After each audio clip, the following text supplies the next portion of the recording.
just so it gets recorded. It's now your problem. Sorry, I couldn't hear you. No, actually, I think Heiko can actually run it, right? You've been working on more. Yeah, I can too. Request reply, so you know better, probably. So yeah, if you give me a screen share. Yeah, I'm on it.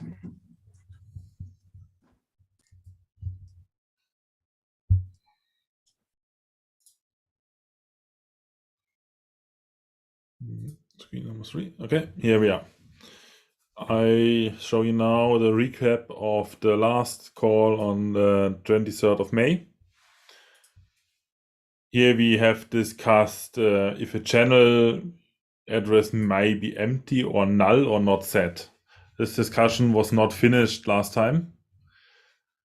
And we also discussed about if a channel can contain multiple messages, and therefore the reply only points on the channel and is able to use a single message from this channel, but the message have to be defined in the channel.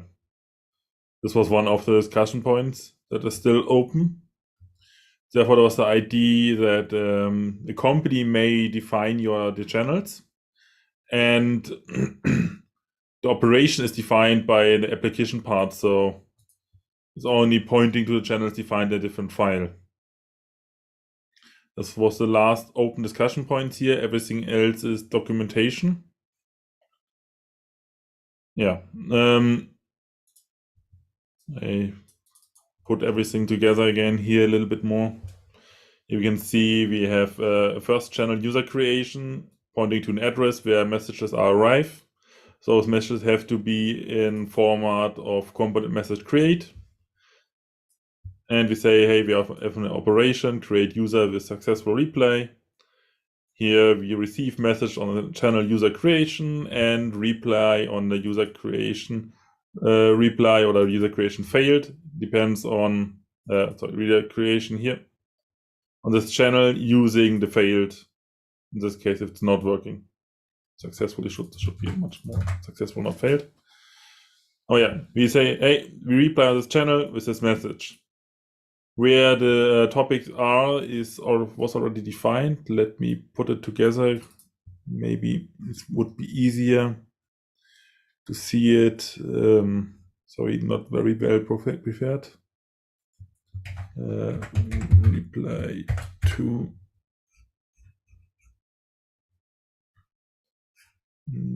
Well, let's start. Yeah, component message reply to. Components. Oh, what's going on here?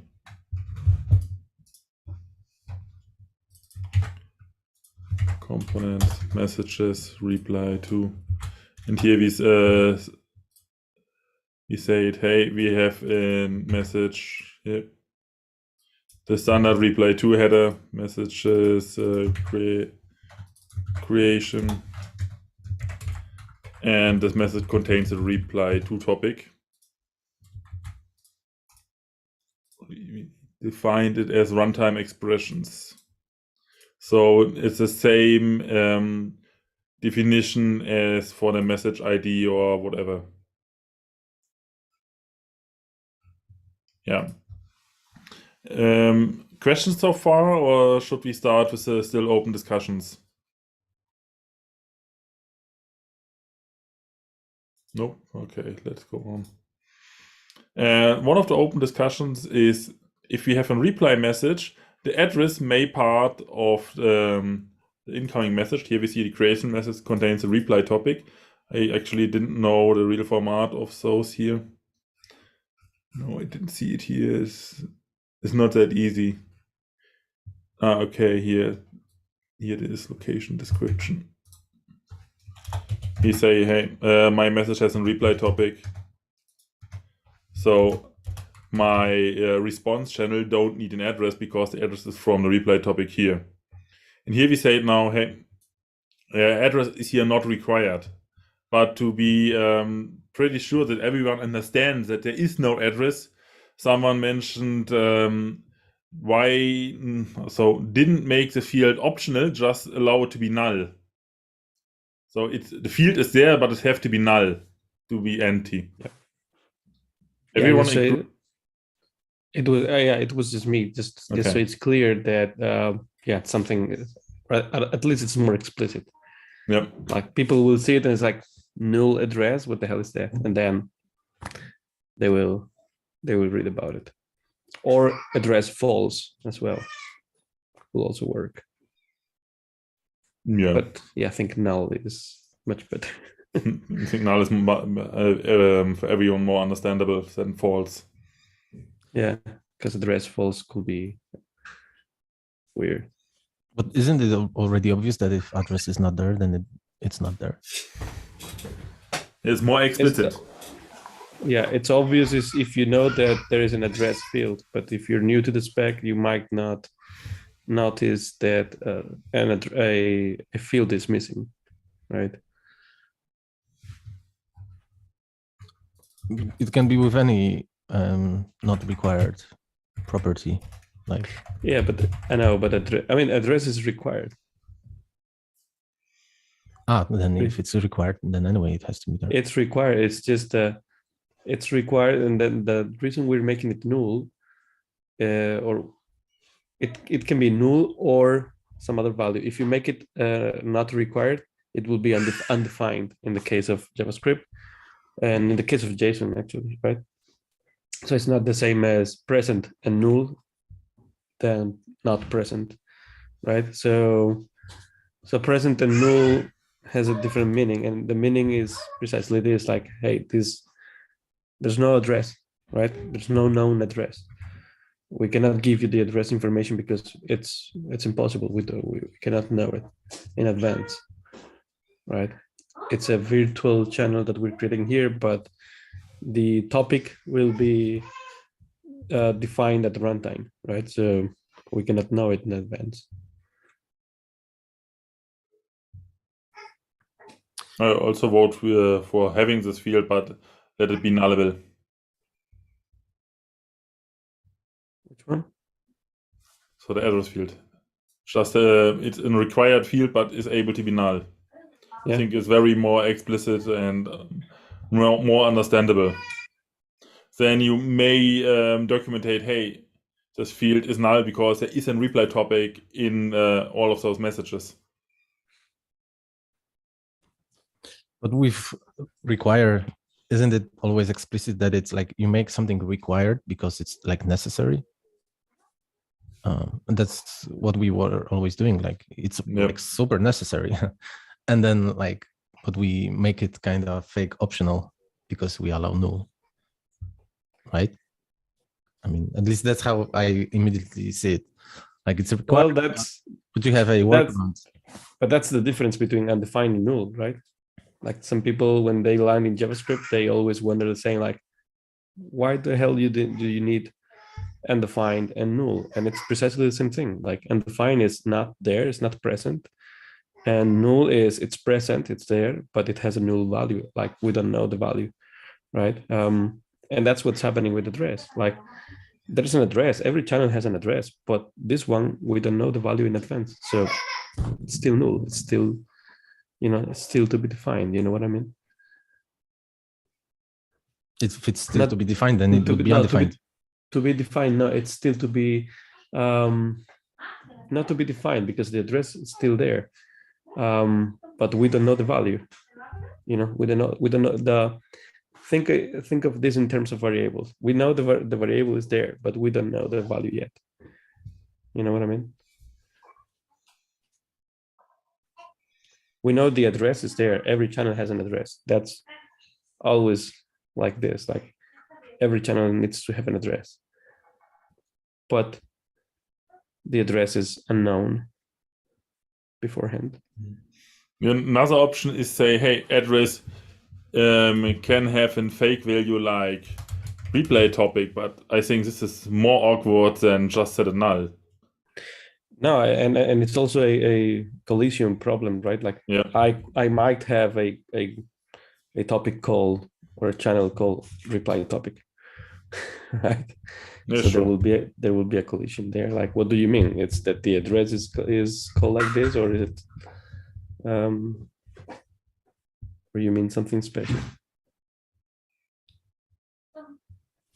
Okay, like, so for now it just feels weird, but let me digest it. Anyway, we're not making any decisions here, so Yeah. but thanks for your for the explanation. When will we decide it, or how we can go on with the topic? We decided on the issue and on the pull request. Yeah, like we're just discussing all the open questions, and then once we discussed everything, then we can finalize the paper, however we call it, like, and then we wait for feedback sometime. Yeah, we should not decide on meetings because that's unfair we're only 4 here, so imagine. So that's unfair for others in other time zones as well, or that have other meetings at the same time, or so. Sure. So it's good for discussing faster, but yeah, I mean, definitely the meetings speed up the work, because otherwise it would take much longer. Yeah. Okay, let's jump to the next open question. We have had the idea that the channels are defined from the company and the operations by a single application. So we came up with the idea to say, hey, a channel can contain multiple messages, but an operation have to point to a single message if there are multiple defined. So here was now the idea how we do it. Do we point on the link here to the same way as or just using create successful, or so the ID, but then we didn't know where was it defined originally, or where is it really defined? And yeah, this was all about this discussion. I don't know if you remember, but yeah, I see here multiple problems. I lost you while you were explaining it. Sorry. Yeah, it's my connection. So sorry for that. Main idea is you have a channel, and the channel is defined on a company level. And so a channel can transfer multiple message formats. So you have to find here the channel and all possible message formats on this channel.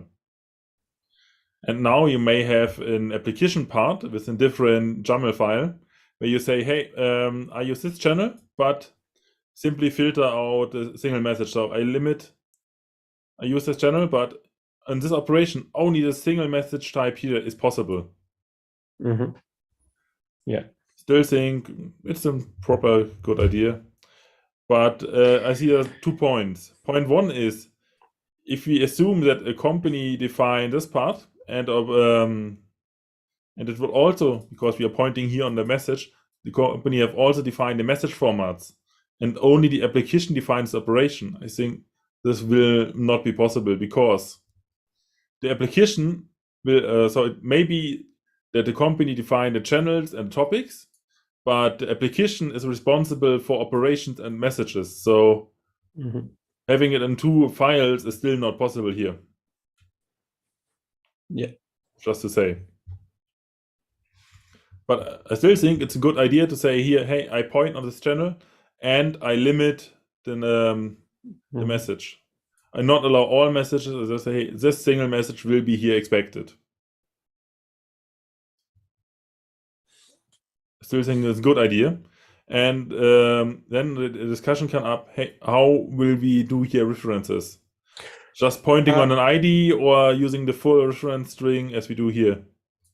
The idea was support general open API editor or whatever to be able to edit this file. I'm wondering now if maybe we can remove the message property completely on the reply message can be removed completely, and we only point to a channel, and all the messages in that channel will be allowed. Now, if you want to have only one message on this channel. Remember that we can have multiple channels with the same address, but different list of messages. Remember that? Yeah. So maybe we can remove, and that's why we remove message from the operation level. So maybe we can remove message from there as well. And then you point on channel, you point to user creation reply. So user creation reply will only contain one message, right? One type of message. It's the type of message that you're defining there. And if it's not enough, then you create user creation reply 2, and then it has a subset of the. Not sure how it feels. It might feel a little bit strict in terms of just working with channels, but yeah, maybe this way here. Yeah, something like that. So then, yeah, maybe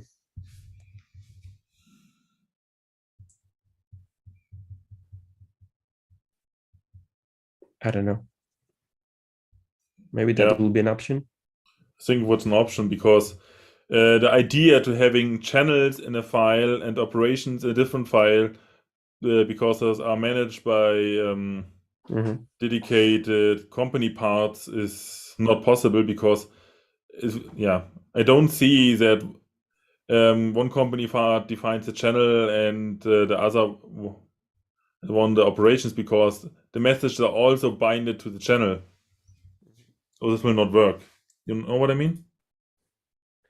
Yeah, no, I mean, usually I think what we're proposing is that things like channels and messages are standardized across company, at company level or at organization level. And then each team creating a service or an application will only have to care about, in that situation, only have to care about operations, and they will just have to reference them to that central repository for the company. But that doesn't mean that one cannot create a file like the one you have and forget about the company. That should also be possible. But I think that we can have like an AsyncAPI file that is just like a catalog of channels and messages and schemas maybe as well, at company level. And then at company level, meaning, its organization's responsibility to make sure that it all makes sense. And but it can be defined by the person that is creating the application, of course. And the operation will make use of these assets, this channel, and these messages. Actually, you don't have to care about messages. You only reference the channel, because the channel is the one referencing the messages. Yeah, for me it's okay. For my use case, it's totally fine. Yeah, but and now I'm wondering, if we have that case and there's a central repository at an organization, and you have to submit a channel definition and a message definition before you actually start coding or something like that, or at the same time you're coding, it might be slow, right? Because your company might take time to review your submission and approve it and incorporate it into the catalog and so on. So that's a pain. So in the meantime, you should be able to do something that, like you're doing, like instead of pointing to the company catalog, I'll point to my own document, right? And I will define the channel the way I want, so I can start iterating. I can start coding already without the approval of the company, because I'm still in the development phase and I want to prototype things quickly.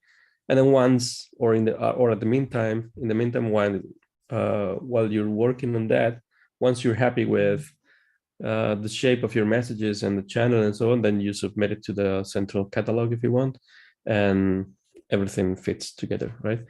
But yeah, I think it's important that we allow having channels on the document as well, and not just in a central repository, because in most cases this will slow down development. Yeah. Right. So yeah, an Okay. iteration, like quickly prototyping. I would be happy with it. What do you think, Lucas and Suvik? Like if it comes to central catalogs, we're talking about like perfect world. Yeah, exactly. So not many companies. So yeah. Exactly. That's why. I mean, central catalog can be just a file in a different folder, or sometimes can be just something like that. But yeah. Yeah, but you can still have just one WebSocket application that you want to describe, and you still do it in one file anyway. Exactly. That's the point. Yeah. And in this case, you don't want to be submitting anything to any central catalog or something, because that would be too much. And can you shed some light on one topic? Because I don't remember much from the overall proposal of the new structure for 3.0. Can you tell me, like, because in 2.0 you can have only one publish and one subscribe operation per channel. Mm-hmm. Now, how is it with do I remember correctly that you can have multiple send operations because they're now decoupled from the channel? Yes. Okay. Yes. It was actually a side effect. It was not intended. But when we discovered it, it was like, oh, cool. And then you can have multiple operations on the same channel. Cool. Multiple same operations on the same channel with different, I guess. Well, I guess, yeah. Yeah, exactly. You can have that, for instance. For instance, you can have like a successful and failure, right? Yep. Yeah, would have both possible answers. So yeah.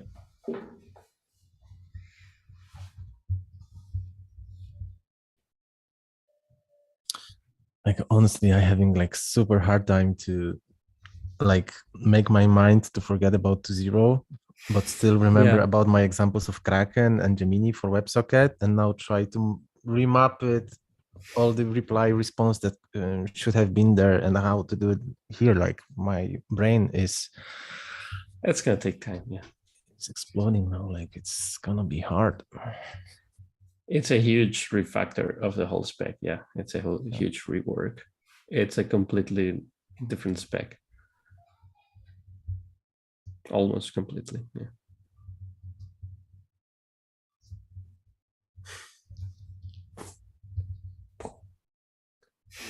Also, I'm kind of confused on what like today we're going to discuss something, and now I'm more confused. Like, how does that fit in about the? We can I cannot hear you. Yeah. There's a lot of I'm not sure if you're using the mic. It looks like the sound comes from laptop because it's hello. Yeah. Can you touch the mic like this and see? Yeah. No. Yeah, there's nothing. That's not coming from there. It sounds like a laptop mic.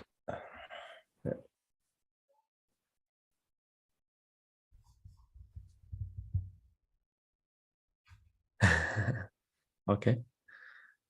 So he's rejoining. By the way, so Suvik has an item on the agenda. I shared the link to the agenda, to the Suvik agenda. So Suvik wants to explain that there's a problem with HTTP binding when it comes to request and reply.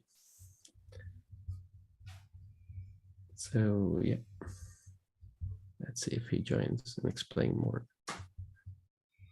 Okay, in the meantime, how we can proceed?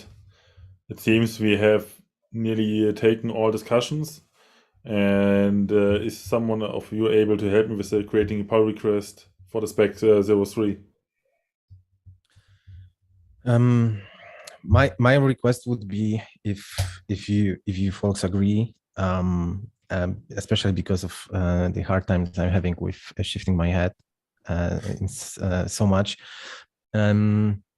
Like in the past, I created these two different WebSocket AsyncAPI files for different two different APIs where request reply was like a must-have there.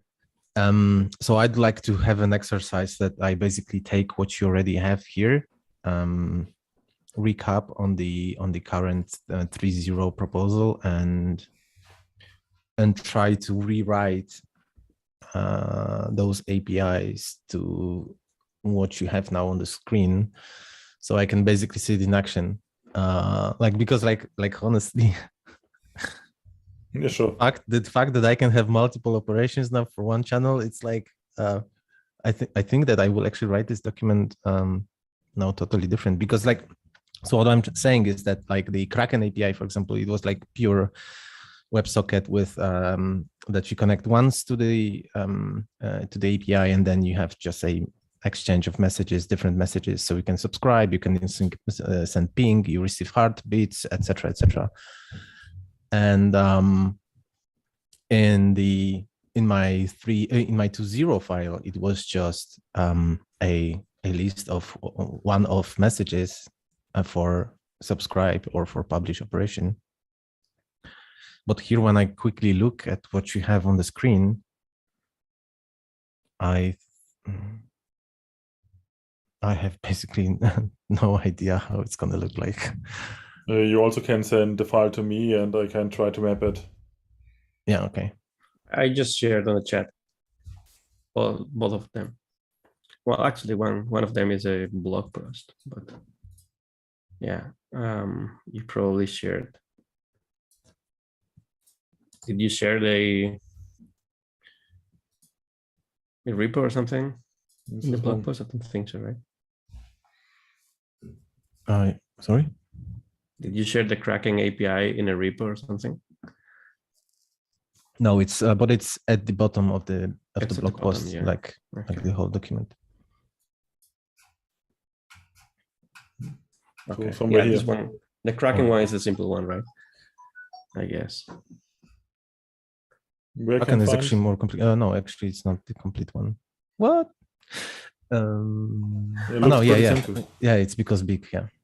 So yeah, just skip the schemas. They're not important. The most critical is the operations.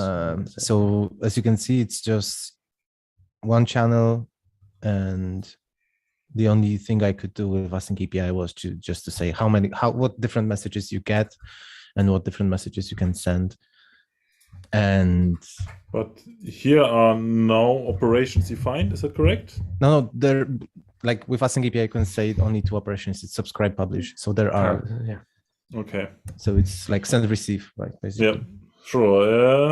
Let's see how fast I am. Schauen wir. And let me copy this one over here. Not make it big. So channels.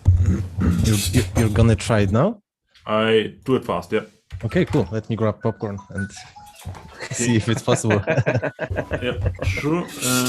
Need this one go out here. Not possible. No, I don't like me. Ping pong. You might want to do this in the background, and in the meantime, Suvik, you might want to tell us what's the problem with OpenAPI. The HTTP binding on OpenAPI, integrating it with request reply, and so on. Yeah. Can you hear me now? Looks like a bit better, but yeah, it's still a bit noisy. I turned off the fan. We're gonna have to send you a good mic, man. Now, does this sound good? Okay, so basically, I just share my screen. Can you give me rights to share my screen? Sure.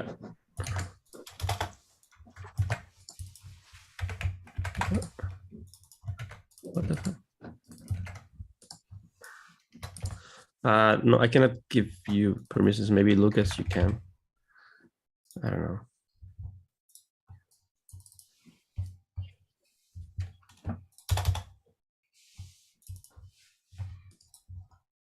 Done. Okay.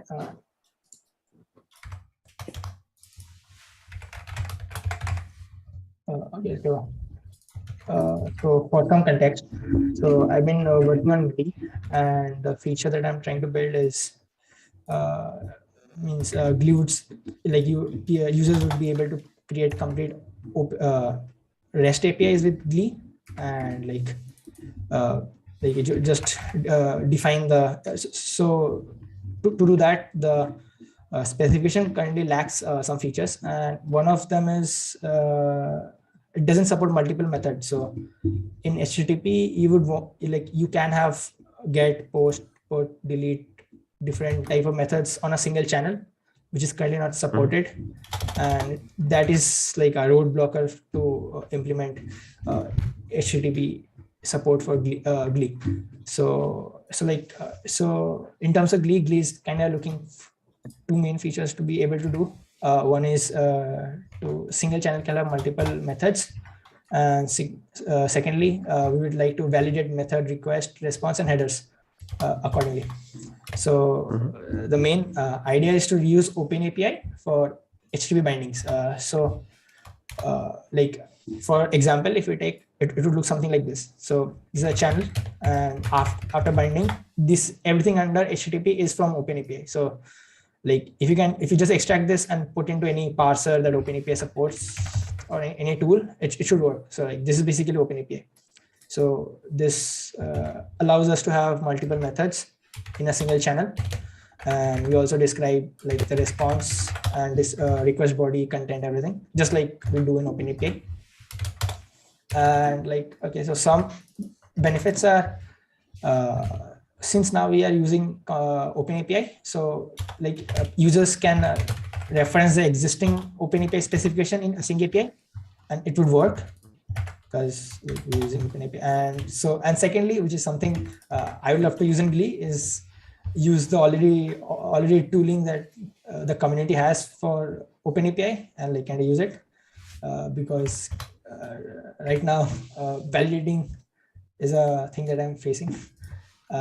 Okay, so first of all, I'd like to ask, like, what do you think about this idea? Like, would it be helpful? Is it what part of our OpenAPI file is supported there? Is it operation or what is it? Path item object. Yeah. Path item object. Yeah. So item object. Okay. You only support the path item object, nothing else. But there are some issues. But first, like, what do you think? Like, is this helpful?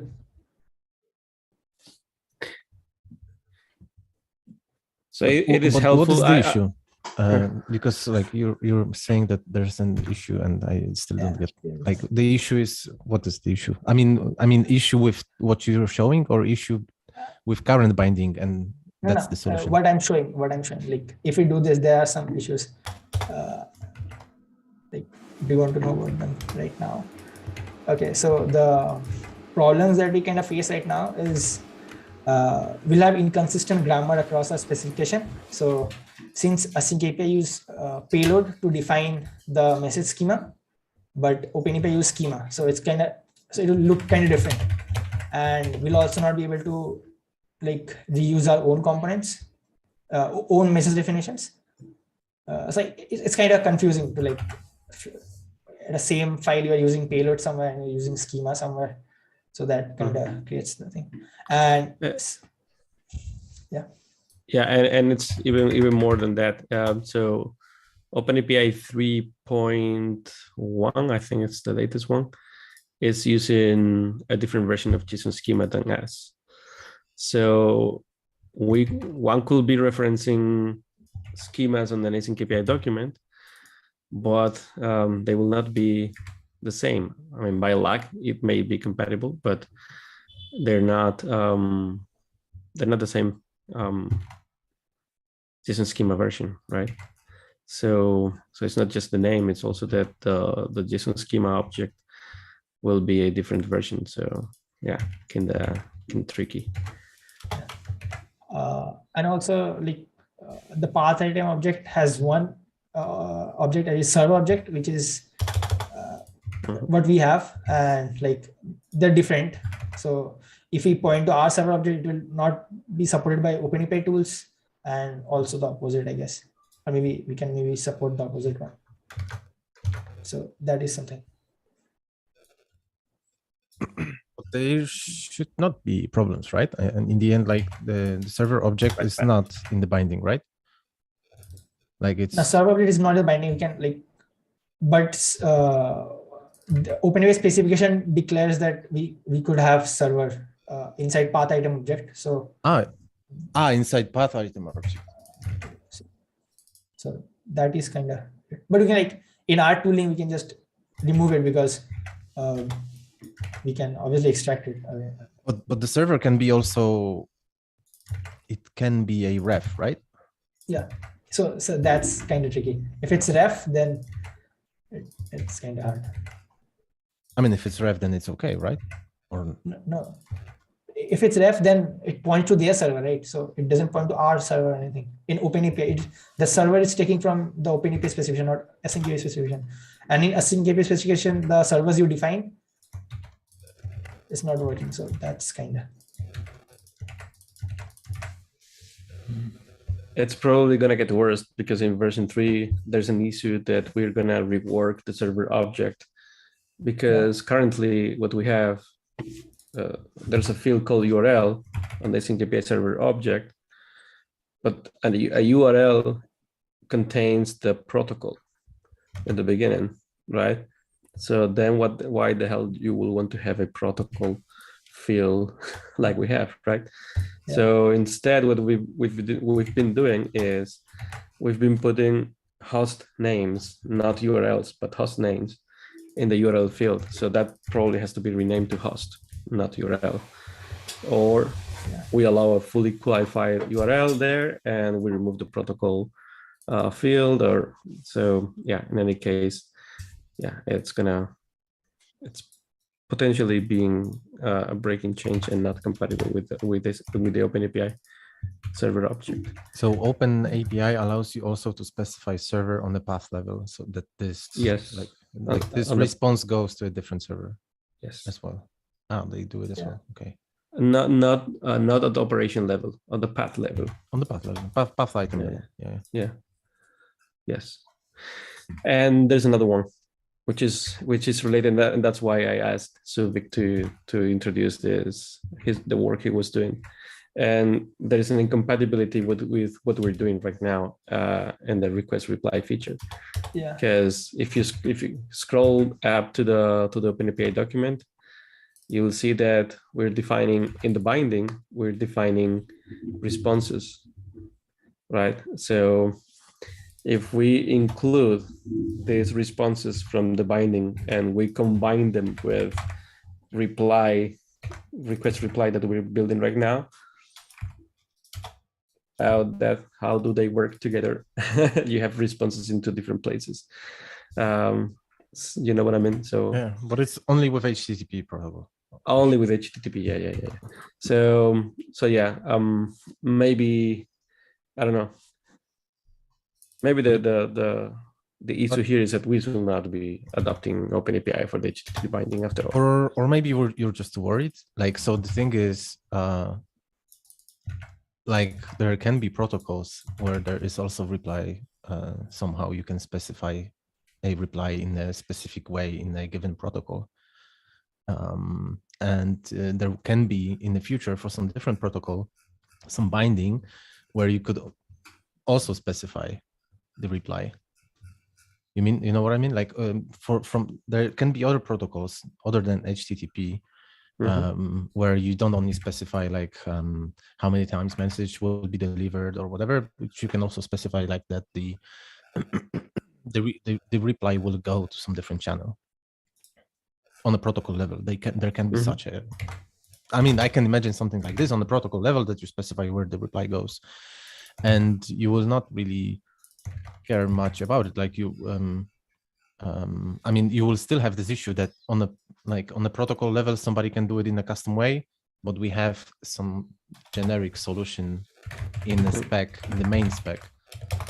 And it's just about the agreeing on a spec level that you should not use this. You should use our, let's say, way of specifying the request reply pattern, or that we just take like that's the core what we use. Like you can still use OpenAPI and say like, okay, this part will be ignored, or I don't like in my case, I'm pretty flexible to say like, okay, you cannot, for example, the server, it's easier than reply. In case of server, like we support path item object, except of server. That sounds like a very weird exception to me. Like an inconsistency that like sounds to me like a dangerous inconsistency that a divergence of paths that in the future might bite us hard. That's why. So, and only because we want to reuse OpenAPI, right? So, I don't know. I mean, what's the goal of using OpenAPI? To not define something custom, right? Yeah, to not enable reusability, right? Yeah, exactly. But if somebody will reuse, I mean, I know that there can be situation that somebody uses server, but like if somebody will reuse really OpenAPI, use OpenAPI spec inside the binding, like the person will do it to get good results, like they will not reuse, take some old server, just copy paste. But the goal for them will be to actually just no, I mean the one with the server is not a problem, because we can just simply say like we ignore the server field, and that's it. But that's what I said. That's not a problem. It's like you can paste it here, but we're not going to do anything with it. Yeah, exactly. So that's not a problem.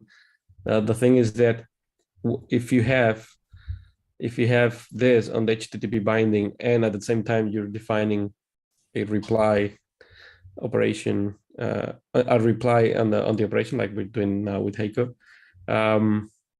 then like there will be an inconsistency of what are the replies, and we will have to make it clear, like in the case of HTTP, right? And that will be the core spec referencing a binding, and that's weird to me. Like I would love bindings to be independent from the core spec. No, other way around. Like on the spec level, we don't mention binding. There's the way how you do request reply, and on the binding level, you specify like that you don't, like with server, you're not using response, and do response with the spec, unless it's gonna be too complicated, because response, as far as I remember it last time I used OpenAPI, it can be like many different, like multiple different responses, because it's by the code name, right? Yeah, it's the code, it's the content type, like application JSON, text, I don't know, XML, images, whatever, right? So you have this kind of division by content, which is really cool and it's really useful, but it's useful for REST APIs. Now my question here is that, or maybe what we're trying to do here is that we're trying to reuse the whole OpenAPI, the path item object into the binding. And what we have to do is to split the path item object, even in smaller pieces, right? And reorganize them in what we're building right now, right? So like because like response 200, right? So in the end, it's like a message, something is created. Like if you have 404, it's like, again, another operation. So you simply don't use this response, but you use the response on the AsyncAPI level. You define them. Like a channel with multiple response messages. You have a single channel for a response, and the response can contain multiple response messages. Yeah. And then the only thing that I'm seeing here is that probably then we have to, you know, the HTTP binding on the messages will have to define if it's a 200, if it's a 404, you know, on each of the messages, right? So we know that which of the messages are representing which response code, you know. Yeah, I don't think it's a good idea to have full HTTP support in AsyncAPI, because for HTTP there's OpenAPI and it works well for HTTP. Yeah. So don't mess up with a thing that's not meant for that. So messaging works different to HTTP. Yes, I mean, partially agree with you. There are two things here. So messaging over HTTP still exists, and it's even growing in the number of cases. So like HTTP 2 server push or SSE, right? Server sent events. But not just that. For instance, to interact with a Kafka installation, for instance, with a Kafka cluster, some people are using HTTP connectors, right? So you need HTTP support there. That's why I added HTTP support in the past, so people could use this HTTP connector for from Kafka, and not just Kafka, Solaz and many other brokers. So actually, Google pops up as well. It's sending, you have to send a message via HTTP, and then you subscribe via another channel. But to send, you send them via HTTP. So HTTP is not just for REST APIs, right? So OpenAPI is meant for RESTful in the REST APIs, but not for all HTTP APIs, right? How can I say, like, all HTTP APIs are not REST. You can still have RPC APIs over REST. You can still have messaging APIs over HTTP. Sorry. There are many. So messaging is not just this use typical messaging protocols, right?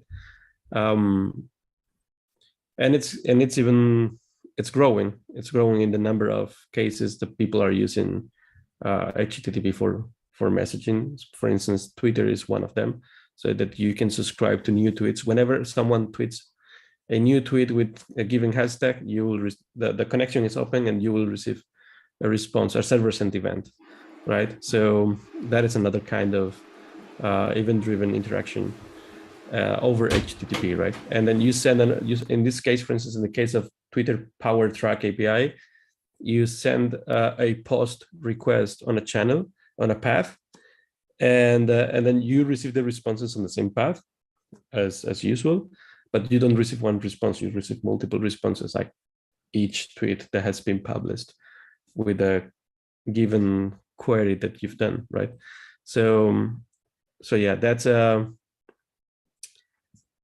there I'm with you, but there you don't interested in response codes because you have in standing connection already received the headers.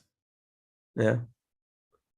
So yeah, I know what you mean. What we see here is about classical REST APIs. Yes.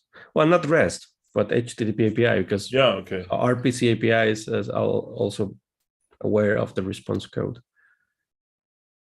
But yeah, and on the other hand, so some people, more and more people are asking us to support HTTP because OpenAPI is moving fucking slow, and yeah, so, and they want to have everything. But in this case, the response code can simply in normal header field just define it as a header. Do you need full HTTP? No, we don't need it on the spec. We need it on the binding, on the HTTP binding only. So whoever is using HTTP will have to deal with it. You know what I mean? We don't integrate this into the core spec. We just leave it in the binding. So the core spec is not polluted with HTTP constructs, right? The HTTP. So put it another way. What I have in my head right now that might work or might not work is what we have right now drafted that you shared. This request reply feature that we have right now, but at message level, at message level, we allow, and we already allow it, we allow bindings, and the HTTP binding will allow you to tell, like, this code, the HTTP code is 200 or is 404 for this message, right? For a given message. And it's not perfect because it's tying messages to response codes, which in the majority of cases they will match. But yeah, but at least it's not put in the core spec. So it's just in the message definition, in the bindings, in the HTTP binding, there you specify whatever HTTP specific thing, right? And then for whoever is developing HTTP support on their tools, then they can look there and see that there's a 200 or 404 or whatever. And so, and we can keep the same, I mean, not the same, not really. I don't think we can keep the same structure as in OpenAPI. Or not easily, at least.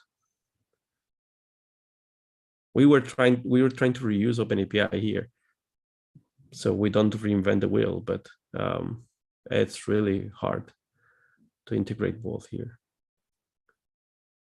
It can create even more problems. Like, for instance, the schema, the JSON schema version, for instance. This is to me, this is an important one. So yeah. So let's just create a custom binding for HTTP, taking some concepts from OpenAPI. What do you mean?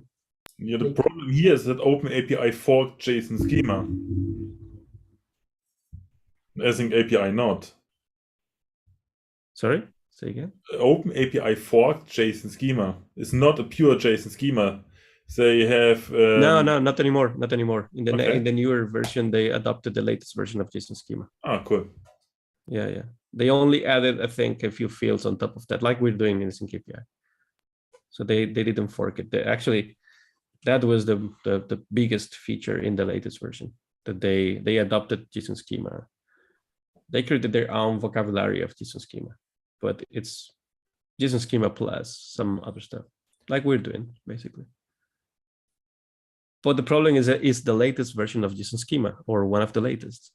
And ours is draft 7, I think. So yeah, there are some breaking changes between 7 and the latest one.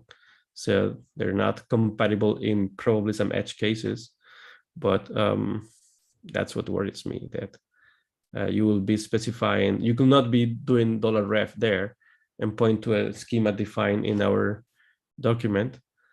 Because, I mean, you could do it, but in some cases it will work, in some cases it will not work. And yeah. But still, is it really a big problem? Like, first of all, we can, in 4.3.0, not sure if we already discussed to bump up the JSON schema version as well. But we can't. Why? Because there's no tooling for the newer JSON schema.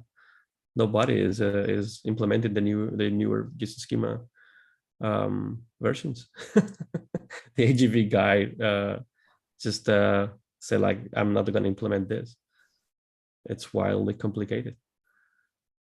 So there are no tools. I thought AGV no actually started. Didn't they?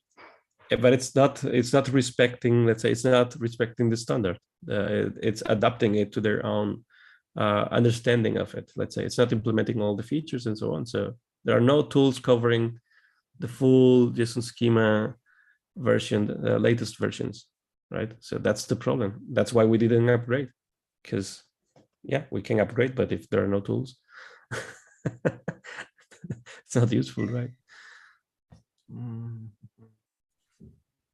When was the last time you checked IEGV? Like, they even in the README they even write that they support some OpenAPI extensions for like discriminator. Yes, I think we checked like 5 to 6 months ago, more or less. Okay, so 5 months ago there were some updates. Okay, but yeah, anyway, before the 3.0 goes out, maybe the tooling will show up. But in the end, like like we can at least handle conversion, right? So anyway, the user, I don't think, I mean, me as a user, I don't think I would specify schema inside AsyncAPI and refer to it from inside the binding. I would rather keep schemas separate and refer to them from my binding and from my AsyncAPI file. And then the problem is solved because my and anyway, like what we're talking about, then if we worried about tools, then anyway, like the binding will not be very helpful for us anyway. Based on OpenAPI, because we like if there's nothing to validate and parse, then. So the thing here is that, are we just maybe like forcing too much just because it seemed to be a good idea to put OpenAPI there directly? Are we forcing it too much? And maybe we don't need it at all. Like we can still have a good HTTP binding that supports multiple methods, but and that looks like almost the same as OpenAPI, but it's not the same, and we adapt to our own needs, and that's it. Like the best scenario, like real world, like perfect world, would be if we have binding that is similar, but it's not one-to-one, and the binding is managed by OpenAPI maintainers. They're not even maintaining OpenAPI. How are they going to maintain our binding?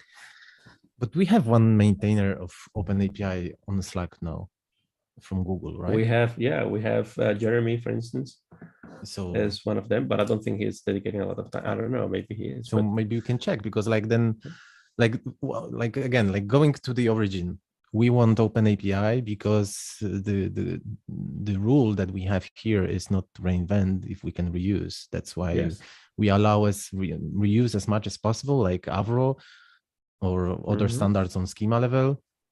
And then we want OpenAPI here to basically respect the work that OpenAPI community is doing and just reuse it here for some scenarios. So for the benefit of OpenAPI community is to help us out here then rather than us reinventing the wheel. Or am I looking on the ideal world? So you mean that they help us with this binding? Yeah, and even if it's not the same as OpenAPI, even if it's similar, it's, but in not the end, it's super similar, right? It's I think it can be really. But they only maintain spec, not tools. So we still have to. Yeah, tools is different. If we don't map it one-to-one, then we cannot take advantage of all the tools that exist already. So that is. Yeah, it all depends in the end how it's will differentiate. But like I think tools is totally separate topic, so I would not complicate stuff by the lack of tools. If there are a lack of tools, I will not even include it in the spec. If we cannot create those tools, of course.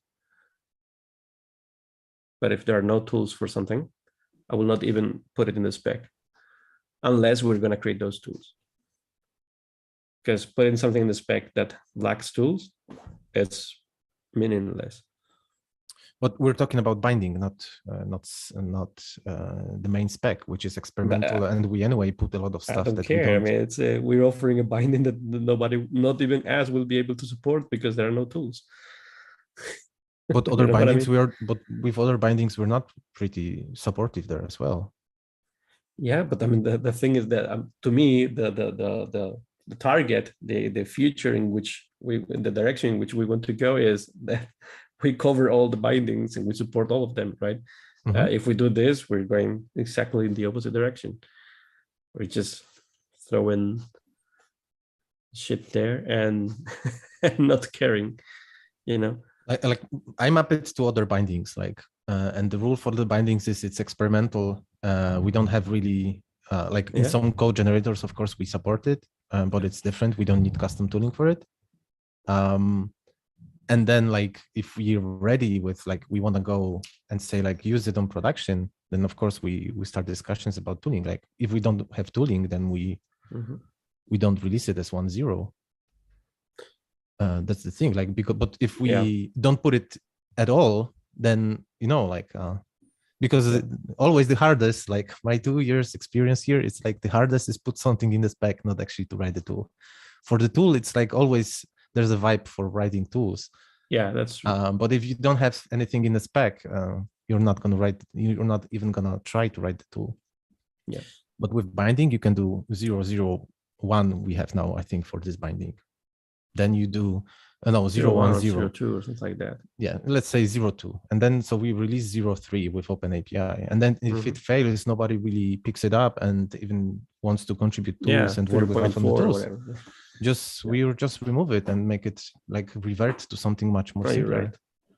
Right. At least Glee will pick it up. Yeah, at least Glee. Yeah, but Glee is managed by us, so that's not a problem. Yeah. Do you have this, what you're showing now from Notion? Do you have it? Is it on the, because I saw some PR created on binding. Is all of this there? Actually, I opened a PR, but the PR is basically, I'm talking about, I'm pointing to the path item object. We cannot see it, Suvik. We cannot see the PR. We only see the Notion.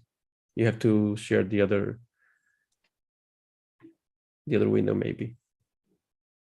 Oh, wait. Maybe you know what I mean? Sharing Notion. You're sharing Notion, so we cannot see your browser. No. No. Oh, yeah. Yeah. So here, like, talked about everything, and like it's basically the thing I did in the Notion, and like this is the item it's pointing to. So it's basically in here I'm just pointing it to there.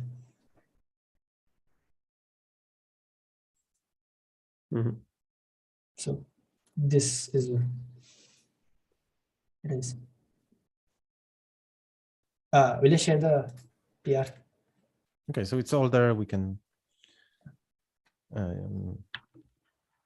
offline also have a look on all this stuff. Okay, because we're running out of time anyway. So like Suvik, like a huge request after the meeting, if you can like update the description with the video link.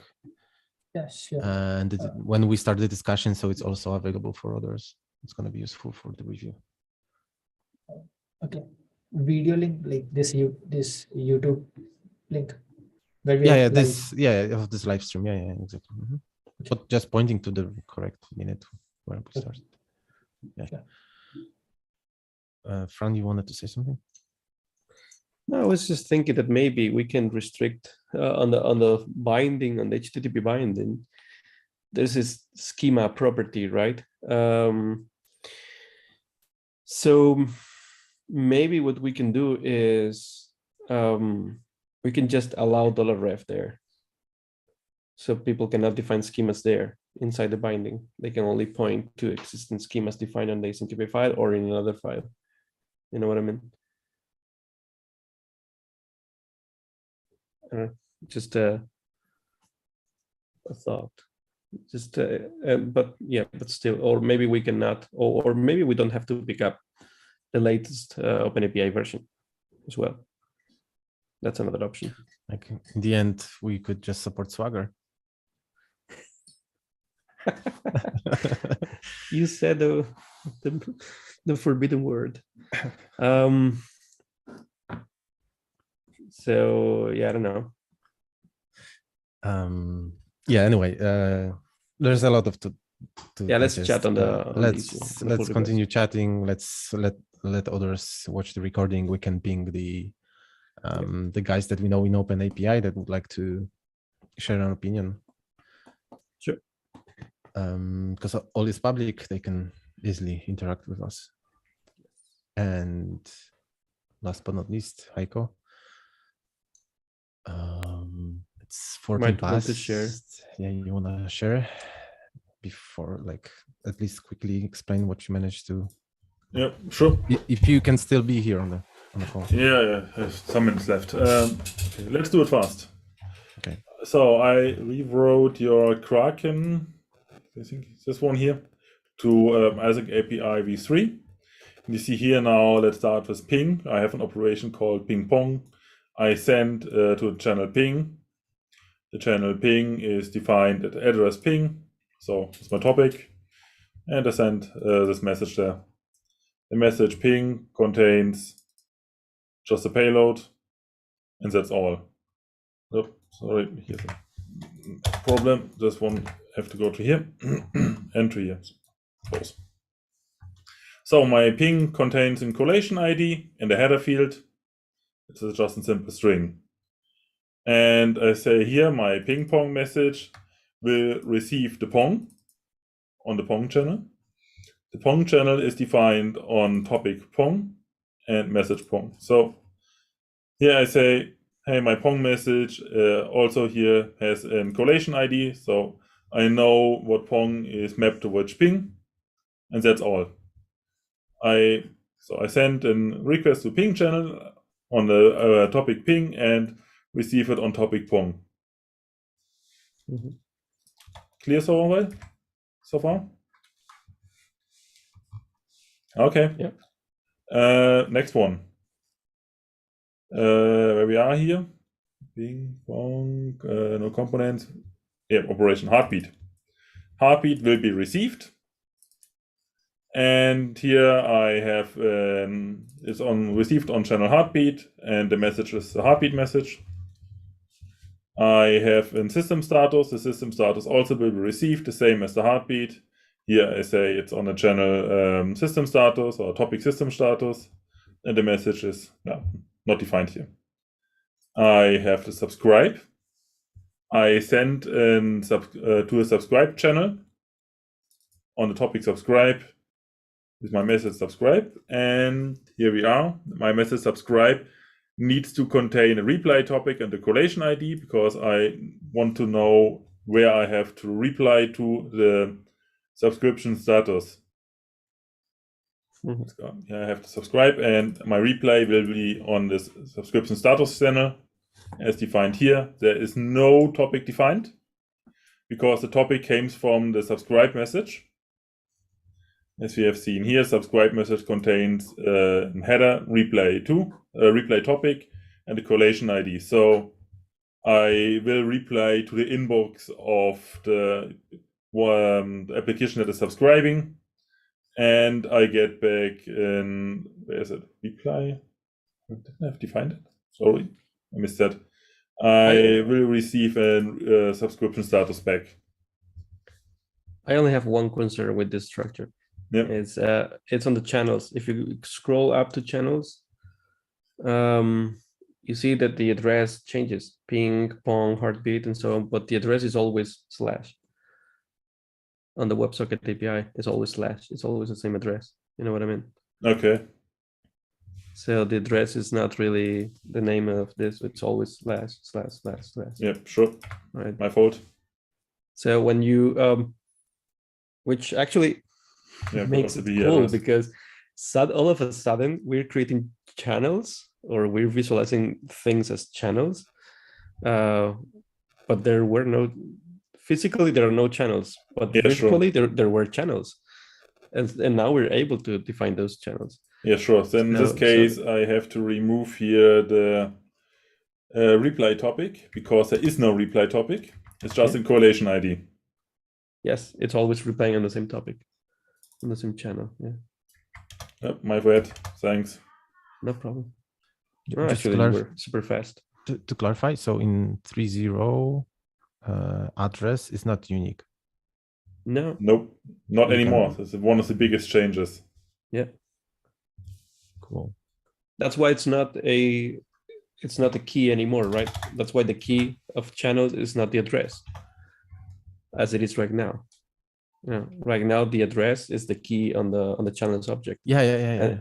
That's why it was moved inside. So now you can have multiple channels with the same address, So you can have kind of like virtual channels over the same physical channel.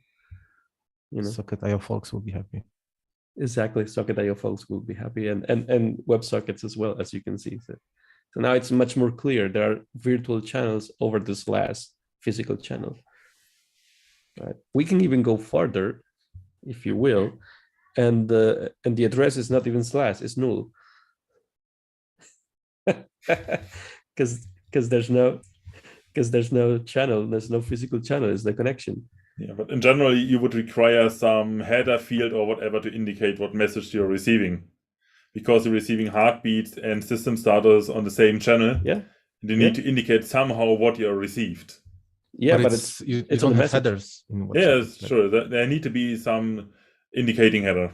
Yeah, it's on the top. It's on the message level. They have. It's on the message payload. I think it's called type or something. Yeah, totally possible. Yeah. So maybe it makes. I mean, something to discuss in another in the issue, maybe on the pull request at some point. But maybe in this case, the address will be null, because we having address as slash was actually a hack that we did for these cases. So no need for a hack anymore. You put it null and that's it.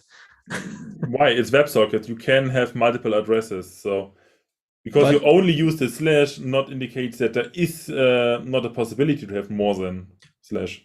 So like you can still do it. You can have multiple paths. Yeah. But you can still do it, right? Multiple paths. But if you have if you just have one, then you don't even have path. It's just like it's null. Yeah.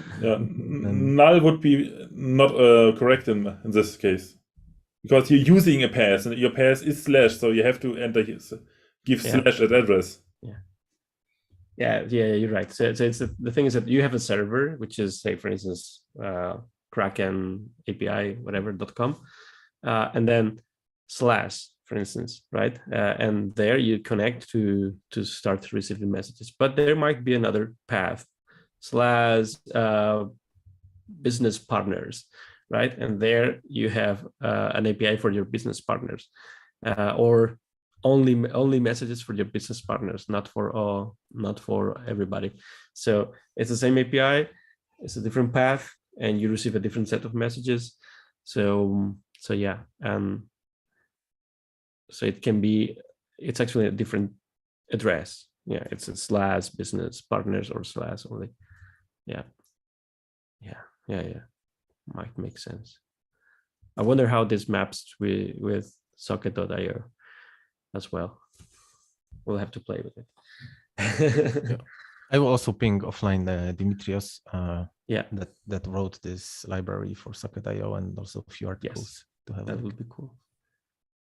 Because I think it's gonna map well with the concept of workspaces and event names, which is like effectively channel and so on. So okay, I think time to schedule another meeting. Yep. I don't know. Do we have something more to discuss here, or can we proceed with the first pull request? I will say go ahead with the first pull request, and then we can start having the meetings over the pull request. Probably. But is there someone that may assist me? But I have no idea what to fork, what to change, and There's not much to fork actually, because I don't think there is, like, the structure that you're seeing here. I don't think it's anywhere yet committed. It's not there yet. It's still in the issue. Yeah. Yeah, but is there some 3.0.0 spec already, or how can I proceed? Yeah, there's something already. So, but we probably have to do something first before getting into this pull request, which is moving, changing the shape of the channels and moving operations out of the channels and so on. So otherwise the pull request is going to be huge, right? Yeah. So we probably want to restructure things without reply, right? And then once it's restructured, we add reply. And we have the conversation about reply. Otherwise, if we add reply to already a complex move, it's gonna be a huge pull request and difficult to discuss and reason about. Yeah. So yeah. Sure. So maybe, there are multiple. I actually have something on my machine that I have to push. Because you're related still to that. championing this change, right, Fran? It's you're championing this, taking, There's moving. nothing official, I think, but like the proposal is official. The question is like, if you're like championing, like you're still pushing this move of operations out of channels. Yeah, some so other I have a channels. another pull request. I have a branch on my machine that I'll push as soon as possible so we can work on this.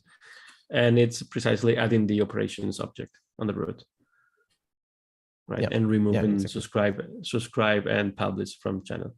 So so yeah, that should be, I will say, enough for now.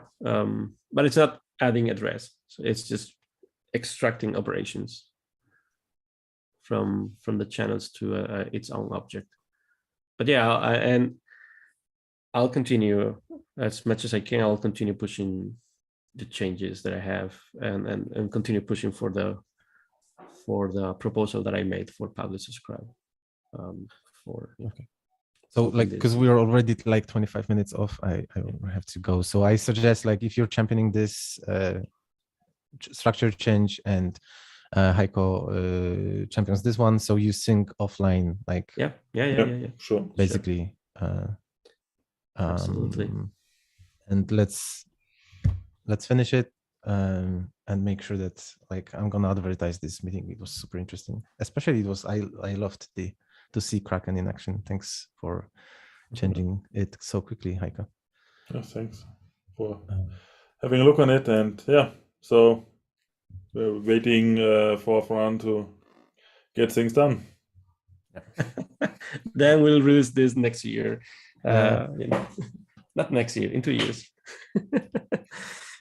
Bye. Okay, bye. Cheers, guys. Bye.